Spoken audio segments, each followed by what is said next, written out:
नमस्कार। आज का अपना ई लेक्चर है थर्मल इंजीनियरिंग का पार्ट थर्मोडायनेमिक्स। हम जानते हैं कि जो थर्मल इंजीनियरिंग तापीय इंजीनियरिंग उसके 3 पार्ट्स होते हैं: thermodynamics, IC engine, heat transfer. तो सबसे पहले हम स्टार्ट कर रहे हैं थर्मोडायनेमिक्स। तो ये 2 वर्ड से मिलकर बना है थर्मो प्लस डायनेमिक्स। थर्म तो वर्ड है, जो थर्म्स है वो यूज होता है हीट यूनिट के रूप में। हीट यूनिट या उसकी जो हीट को मेज़र करने की यूनिट होती है, कई देशों में यूनिट चलती है। दूसरा जो थर्मो वर्ड है वो ग्रीक वर्ड है, वो थर्मोस से बना हुआ। थर्मोस का ग्रीक वर्ड का मीनिंग है हॉट, वार्म। तो दूसरा वर्ड डायनेमिक्स। डायनेमिक्स का मतलब होता है फोर्स और पावर दैट कॉजेज मूवमेंट। और जिस पार्ट में किसी सिस्टम का मूवमेंट हो, उस पर फोर्स लग रहा हो, फोर्स की वजह से मूवमेंट हो रहा हो, तो उसको बोलते हैं डायनेमिक्स। तो थर्मोडायनेमिक्स दोनों वर्ड तो मिलने के बाद ऊष्मा गतिकी, उसको हिंदी में बोलते हैं ऊष्मा गतिकी। तो इसकी जो डेफिनेशन हुई ये है, ये एक तरह की साइंस है या ब्रांच ऑफ साइंस बोल सकते हैं, या ब्रांच ऑफ फिजिक्स, जिसके अंतर्गत या जिसके अंडर हम किस चीज़ की स्टडी करेंगे, या इसकी जो डेफिनेशन वो क्या है: science of the relationship between heat, work, temperature and other energies that deals with the transfer of energy from one place to another and from one form to another। यहाँ पर इस डेफिनेशन में heat, work, temperature and other energy के बीच relationship दिखाया गया है। जहाँ पर भी हीट, वर्क और टेम्परेचर और एनर्जी की बात होती है तो हम कहते हैं कि वो थर्मोडायनेमिक्स की बात हो रही है। हीट वर्ड आना इसमें ज़रूरी है। हीट को हम वर्क में चेंज कर सकते हैं, वर्क को हीट में चेंज कर सकते हैं। हीट की वजह से किसी भी सिस्टम का टेम्परेचर बढ़ सकता है, हीट अगर निकालेंगे तो टेम्परेचर घट सकता है। एक एनर्जी को दूसरी एनर्जी में चेंज कर सकते हैं, तो उसमें हीट ज़रूरी है। हाइड्रोलिक एनर्जी है या स्टैटिक एनर्जी, तो इनको भी हम हीट में चेंज कर सकते हैं। तो जहाँ हीट में चेंज करते हैं उस टाइम इसको थर्मोडायनेमिक्स बोलेंगे। तो कुल मिलाकर जहाँ भी थर्मोडायनेमिक्स की बात होती है तो वहाँ पर टेम्परेचर, हीट और वर्क, इन तीनों का आना जरूरी होता है। इसी से थर्मोडायनेमिक्स बनती है। थर्मोडायनेमिक्स की जो स्टडी है उसका जो दृष्टिकोण हम देखते हैं, 2 तरह के इसमें स्टडी करते हैं, एक मैक्रोस्कोपिक और माइक्रोस्कोपिक। तो मैक्रोस्कोपिक है, उसका मतलब ये होता है कि सिस्टम, पूरा जो सिस्टम है, स्थूल पार्ट है, उसका पूरा जो पार्ट है उसका बिहेवियर देखते हैं, न कि उसके अंदर जो पार्टिकल है उसका बिहेवियर नहीं देखते। सिंगल पार्टिकल का बिहेवियर इसमें नहीं देखते हैं। सब पार्टिकल का जो कंबाइंड इफेक्ट है, कंबाइंड प्रभाव, उसका अध्ययन हम मैक्रोस्कोपिक अप्रोच के अंदर करते हैं। जो माइक्रोस्कोपिक अप्रोच है उसके अंतर्गत गैस या जो पार्टिकल है, इंडिविजुअल पार्टिकल की स्टडी करते हैं, उसका मूवमेंट स्टडी करते हैं, उसका जो फ्री पाथ इतना उसकी स्टडी करते हैं। लेकिन यहाँ हम जो मैक्रोस्कोपी की बात करते हैं, जनरली हम जो तापीय इंजीनियरिंग की बात करते हैं, तो वहाँ पर उसका जो इफेक्ट है वो मैक्रोस्कोपिक इफेक्ट को ही देखते हैं। जैसे किसी भी गैस का जो टोटल आयतन कितना है, हम एक पार्टिकल का आयतन की बात नहीं कर रहे हैं, और उसका तापमान कितना है, तो यहाँ पर तापमान पूरे जो गैस का तापमान, पूरे सिस्टम में जो भी द्रव्य भरा हुआ है उसका तापमान की बात कर रहे हैं, न कि इंडिविजुअल पार्टिकल की। इंडिविजुअल पार्टिकल की जो गति है उसका भी हम यहाँ अध्ययन नहीं कर रहे हैं। इसमें जो रैंडम मोशन हो रही है, कोई ऊपर जा रहा है, कोई नीचे, कोई साइड में टकरा रहा है, कोई दीवार से टकरा रहा है, लेकिन उनका जो कंबाइंड इफेक्ट, जो दीवार पर जो मोमेंटम चल रहा है उसकी वजह से जो प्रेशर है, हम उसका कंबाइंड प्रेशर की बात करेंगे। न कि इंडिविजुअल प्रेशर, इंडिविजुअल जो गैस है उसका जो कंस्टिट्यूट है उसके पार्शियल प्रेशर की भी हम बात नहीं कर रहे। तो ये थर्मोडायनेमिक्स के दो अप्रोच हो गई जो स्टडी करने की अप्रोच है। तो जो जहाँ पर इंजीनियरिंग वर्ड आ जाता है तो वहाँ पर हम मैक्रोस्कोपिक की ही बात करते हैं। जहाँ पर फिजिक्स की बात आती है, फिजिक्स में ये जो काइनेटिक एनर्जी ऑफ गैसेज, वहाँ पर हम इंडिविजुअल पार्टिकल की भी बात करते हैं। इसको अलग नाम से भी जानते हैं, जैसे इक्विलिब्रियम स्टैटिस्टिकल मैकेनिक्स, और दूसरा नाम इसका स्टैटिस्टिकल थर्मोडायनेमिक्स। और ये मैं पहले ही बता चुका हूँ कि ये तापीय इंजीनियरिंग का एक पार्ट है, एक भाग है। तापीय इंजीनियरिंग के अंतर्गत हम सिस्टम का अध्ययन करते हैं। तो अपना जो नेक्स्ट टॉपिक होगा वो थर्मोडायनेमिक सिस्टम होगा।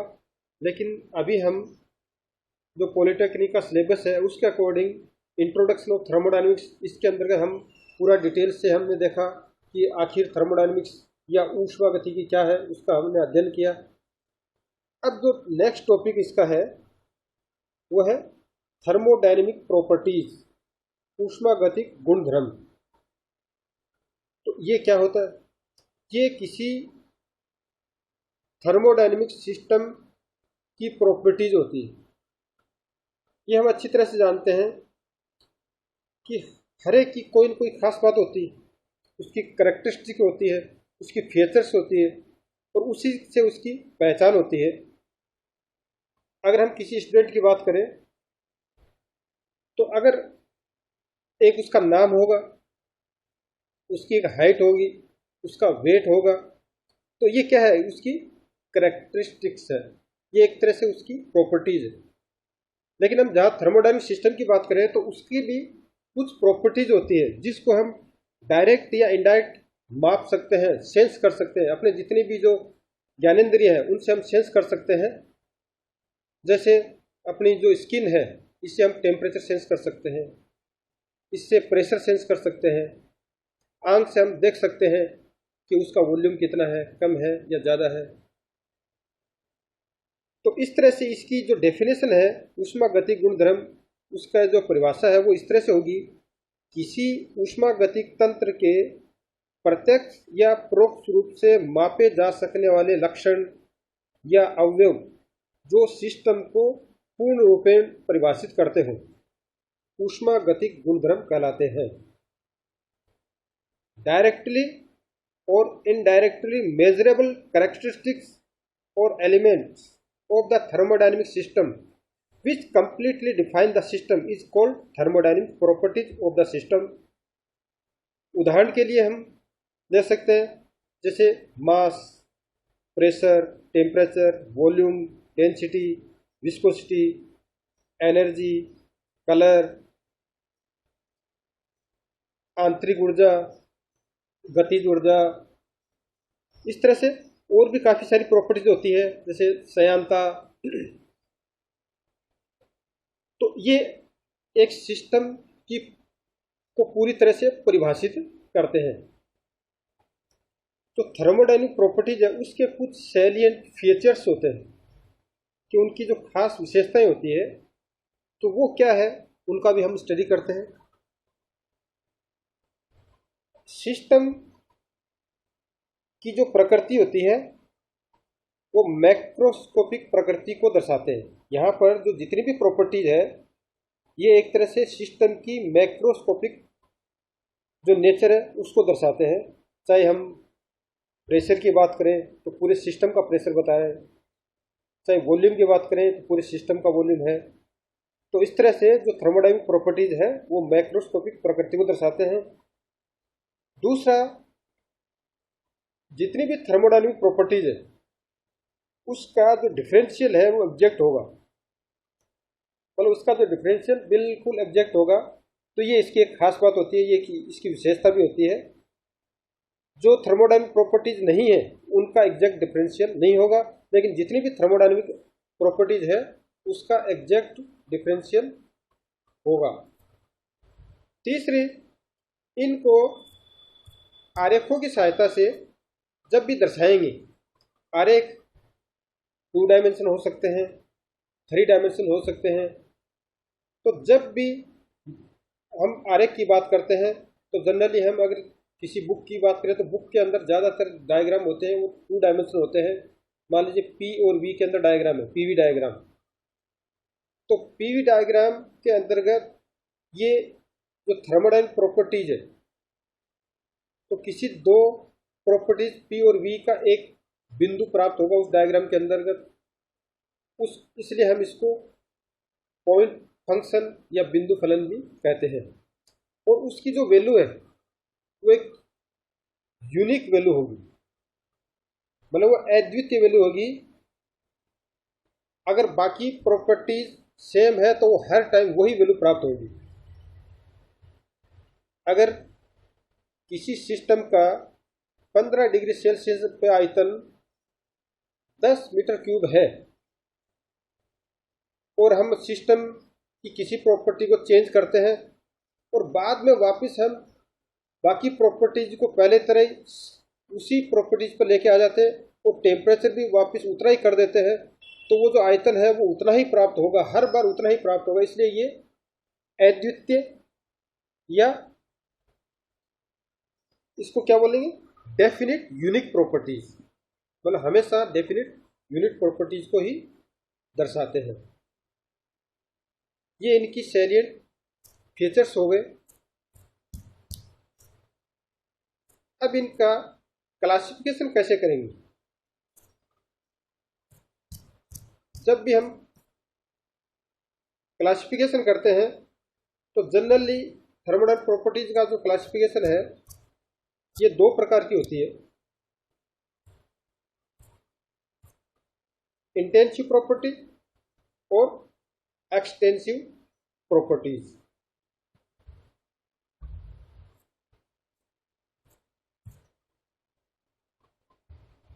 बेसिक जो इनकी प्रॉपर्टीज को डिफाइन अपन 2 भाग में करते हैं, लेकिन आजकल इसकी जो कुछ प्रॉपर्टीज है जैसे स्पेसिफिक प्रॉपर्टी और मोलर प्रॉपर्टी उसको भी इसमें काउंट करते हैं, लेकिन इन दोनों प्रॉपर्टी को भी हम इंटेंसिव प्रॉपर्टी कह सकते हैं क्योंकि ये भी यूनिट मास या यूनिट मोलर पर बेस्ड होती है। तो सबसे पहले हम बात करते हैं इंटेंसिव प्रॉपर्टीज। इंटेंसिव प्रॉपर्टीज कौन सी होती है।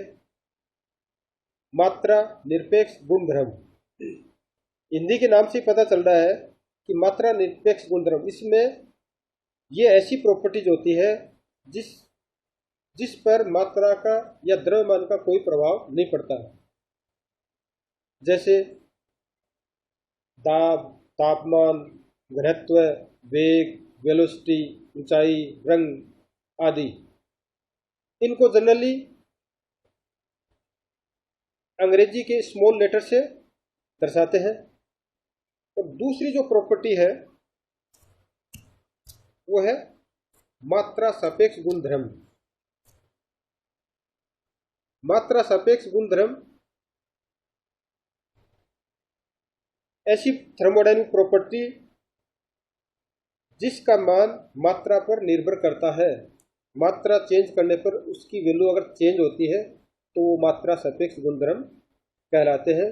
जैसे सिस्टम का आयतन, एनर्जी, एंट्रोपी, एंथैल्पी। इनको प्रदर्शित करने के लिए अंग्रेजी के बड़े अक्षर हम काम में लेते हैं, जैसे वी वॉल्यूम के लिए, ई एंथैल्पी के लिए, एस एंट्रोपी, एच एंथैल्पी के लिए। हाँ, ई यहाँ पर एनर्जी के लिए, एंथैल्पी के लिए एच और ई है एनर्जी के लिए। और जो हमने पहले बताया कि जो मात्रा निरपेक्ष या इंटेंसिव प्रॉपर्टी है उनको स्मॉल लेटर से दर्शाते हैं। जैसे यहाँ पर हमने दिखाया है वेग को स्मॉल वी से, दाब को पी से, तापमान को टी से, ऊंचाई को स्मॉल एच और जो डेंसिटी है उसको रो से दिखाया है हमने। तो इनको स्मॉल लेटर से और एक्सटेंसिव प्रॉपर्टी को बिग लेटर से दर्शाते हैं। नेक्स्ट जो विशिष्ट गुणधर्म या स्पेसिफिक प्रॉपर्टी है उसकी डेफिनेशन ये है कि अगर सिस्टम की जिस प्रॉपर्टी की बात कर रहे हैं, जिस एक्सटेंसिव प्रॉपर्टी की बात कर रहे हैं, उसमें सिस्टम के द्रव्यमान को से डिवाइड कर दें तो वो जो प्रॉपर्टी प्राप्त होती है वो स्पेसिफिक प्रॉपर्टी कहलाती है। जैसे सिस्टम की टोटल एनर्जी के अंदर अगर टोटल मास से डिवाइड कर दें तो वो स्पेसिफिक एनर्जी कहलाएगी, जैसे यहाँ पर दिखाया है। इसी तरह से अगर एंट्रोपी की बात करें तो ये टोटल एंट्रोपी में मास से डिवाइड कर दें, अगर टोटल वॉल्यूम को अगर उसके मास से डिवाइड कर दें तो ये स्पेसिफिक वॉल्यूम आ जाएगा। ये एक तरह से per unit mass properties, extensive properties होती है कि 1 किलोग्राम पर किसी प्रॉपर्टी की कितनी वैल्यू है, उसी को हम स्पेसिफिक प्रॉपर्टी कहते हैं। अगर इसी एक्सटेंसिव प्रॉपर्टी को पर मोलर या पर मोल के आधार पर अगर अपन परिभाषित करें तो वो मोलर प्रॉपर्टी कहलाएगी या पार्शियल मोलर प्रॉपर्टीज कहलाएगी। इसकी definition extensive property upon number of moles, इसको हम इस तरह से शो करते हैं। तो इस तरह से जो थर्मोडायनामिक प्रॉपर्टीज है वो मुख्य रूप से 2 भागों में डिवाइड करते हैं, और अगर विशिष्ट गुणधर्म मोलर गुणधर्म को अगर शामिल करें तो ये 4 प्रकार की होती है। एक क्वेश्चन इसमें ऐसा आता है कि जो एक्सटेंसिव प्रॉपर्टी उसको इंटेंसिव प्रॉपर्टी में कैसे चेंज करेंगे, तो इसका सबसे आसान तरीका है एक्सटेंसिव प्रॉपर्टी में इस सिस्टम का जो द्रव्यमान है उससे अगर डिवाइड कर देंगे तो वो इंटेंसिव प्रॉपर्टी बन जाएगी। अब जो कंपटीशन एग्जाम आते हैं उसके अंदर इनको पहचानेंगे कैसे कि कौन सी प्रॉपर्टी इंटेंसिव है और कौन सी एक्सटेंसिव। तो इसको पहचानने का सबसे आसान तरीका ये है कि एक कंपार्टमेंट को 2 बराबर भागों में डिवाइड कर देते हैं।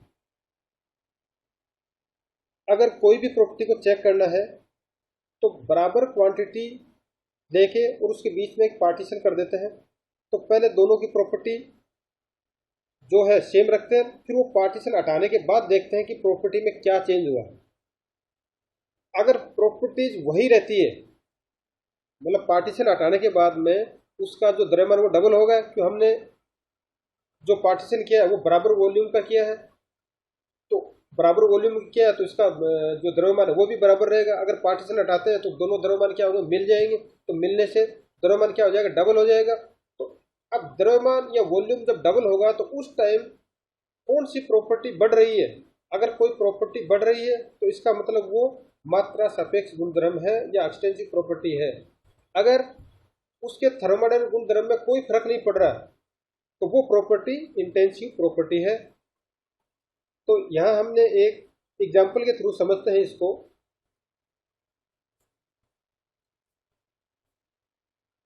यहाँ पर 2 गिलास लिए गए हैं,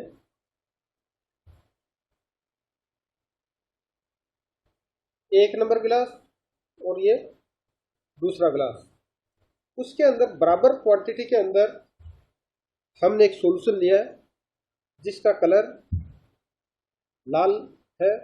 उस दोनों की जो इंटेंसिटी है लाल कलर की बराबर है, 1 नंबर में और 2 नंबर में। इसका वॉल्यूम V1 और V2 का वॉल्यूम, इसका द्रव्यमान M1, इसका M2। इसी तरह बाकी भी प्रॉपर्टी हम लिख सकते हैं।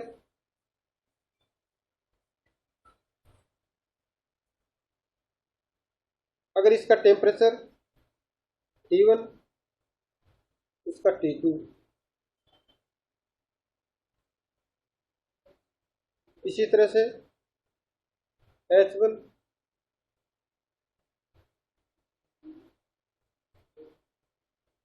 H2, तो सभी प्रॉपर्टीज हम दोनों की लिख देते हैं। अब अगर इन दोनों गिलास को पास में लाएं और एक तरह से यहाँ पर पार्टीशन नहीं दिखाया, तो अगर जो दोनों वॉल्यूम अगर इनको मिला दें तो मिलाने से क्या होगा, इनका द्रव्यमान क्या हो जाएगा, डबल हो जाएगा कि V1 प्लस V2, अगर दोनों बराबर लिया है तो इसका डबल हो जाएगा। तो डबल हो गया तो इसका मतलब ये है कि आयतन की जो मान है वो द्रव्यमान पर निर्भर करता है। तो आयतन कौन सी प्रॉपर्टीज हुई, आयतन एक्सटेंसिव प्रॉपर्टी हुई। इसी तरह अगर हम एंथैल्पी की बात करें तो ये एंथैल्पी H1 ग्लास की और H2 एंथैल्पी ग्लास नंबर 2 की है। अगर इन दोनों को मिला दें तो मिलाने से जो टोटल एंथैल्पी है, जो सॉल्यूशन दोनों को अगर मिला दिया तो इनका जो मास है वो भी दोनों का बढ़ जाएगा, M1 प्लस M2 हो जाएगा, और जो टोटल एंथैल्पी है वो भी क्या हो जाएगी, H1 प्लस H2। अगर दोनों की वैल्यू बराबर है, H1 है या H है, तो 2H हो जाएगी। अब इसी तरह से अगर टेम्परेचर की बात करें कि मान लीजिए T1 और T2 दोनों बराबर है, दोनों टेम्परेचर T1 बराबर T2, और मान लेते हैं ये 10 डिग्री सेल्सियस। तो 10 डिग्री सेल्सियस का जो सॉल्यूशन गिलास नंबर 1 में है और 10 डिग्री सेल्सियस का सॉल्यूशन गिलास नंबर 2 में है। अगर दोनों सॉल्यूशन को मिला देते हैं तो टेम्परेचर क्या होगा, तो हम जानते हैं कि दोनों का टेम्परेचर मिलाने के बाद अगर दोनों 10-10 के हैं तो मिलाने के बाद भी क्या रहेगा, 10 डिग्री रहेगा। तो इसका मतलब ये हुआ कि वॉल्यूम यहाँ बढ़ रहा है, द्रव्यमान बढ़ रहा है। तो द्रव्यमान बढ़ने के बावजूद भी जो तापमान है वो 10 डिग्री रहा। तो इससे आशय ये है कि जो टेम्परेचर है वो इंटेंसिव प्रॉपर्टी है, टेम्परेचर का मान द्रव्यमान पर निर्भर नहीं करता। इसी तरह अगर प्रेशर की बात करें, अगर इस गिलास के पेंदे पर जो प्रेशर लग रहा है यहाँ पर दोनों जगह बराबर है। अगर इसको मिला भी देंगे तो एरिया वही है दोनों का, दोनों से पार्टीशन बीच में हट जाएगा, वॉल्यूम डबल हो जाएगा। लेकिन ऊपर जो वेट इस पर वही लग रहा है, इस पर भी वही लग रहा है, तो प्रेशर भी एक तरह से क्या हुई, इंटेंसिव प्रॉपर्टी हुई। कलर की बात करें तो अगर यहाँ पर जो कलर अपने को जिस तरह का दिख रहा है, जिसकी जो इंटेंसिटी है, जो तीव्रता है, और इस जो नंबर 2 की जो तीव्रता है, 1 की और 2 की अगर इंटेंसिटी दोनों की अगर बराबर है, अगर इन दोनों को मिलाते हैं तो वही कलर प्राप्त होगा। तो इसका मतलब कलर की इंटेंसिटी पर भी द्रव्यमान का कोई प्रभाव नहीं पड़ता। तो जो कलर जो प्रॉपर्टी है ये भी एक इंटेंसिव प्रॉपर्टी है। इसी तरह से अगर श्यानता की बात करें, विस्कोसिटी की बात करें, तो विस्कोसिटी एक तरह से गाढ़ापन होती है। तो अगर गिलास 1 के अंदर जो भरा हुआ सॉल्यूशन उसका जितना गाढ़ापन है उतना ही गाढ़ापन अगर दूसरे का है, तो अगर दोनों को मिला देते हैं तो गाढ़ापन उतना ही रहेगा, गाढ़ापन नहीं बढ़ेगा। तो इसका मतलब ये हुआ कि जो विस्कोसिटी है वो भी इंटेंसिव प्रॉपर्टी है। अगर डेंसिटी की बात करें तो डेंसिटी अगर सॉल्यूशन 1 की और सॉल्यूशन 2 के बराबर है, अगर इसको मिला देते हैं तो डेंसिटी में भी कोई फर्क नहीं पड़ता।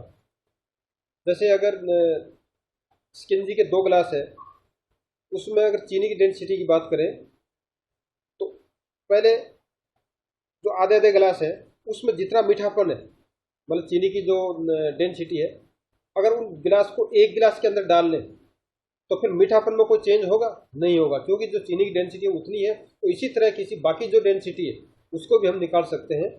तो कुल मिलाकर जो डेंसिटी है उस पर भी द्रव्यमान का कोई फर्क नहीं पड़ेगा। उसकी एक बूंद में भी मीठापन उतना ही है, उसकी एक बूंद की जो डेंसिटी वो भी उतनी है, और उसकी एक बाल्टी की जो डेंसिटी है वो भी उतनी रहेगी। तो डेंसिटी भी एक तरह से इंटेंसिव प्रॉपर्टी हुई।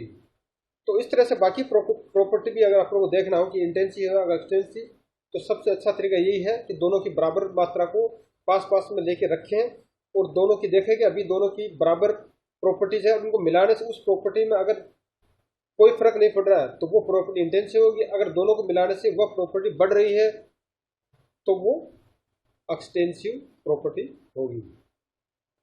आज इतना ही। अगला जो अपना टॉपिक होगा जो सिस्टम के बारे में, और उसके बाद हम थर्मोडायनामिक सिस्टम के बारे में पढ़ेंगे। तो नेक्स्ट चैप्टर में पढ़ेंगे। आज बस इतना ही। थैंक यू, धन्यवाद, जय हिंद।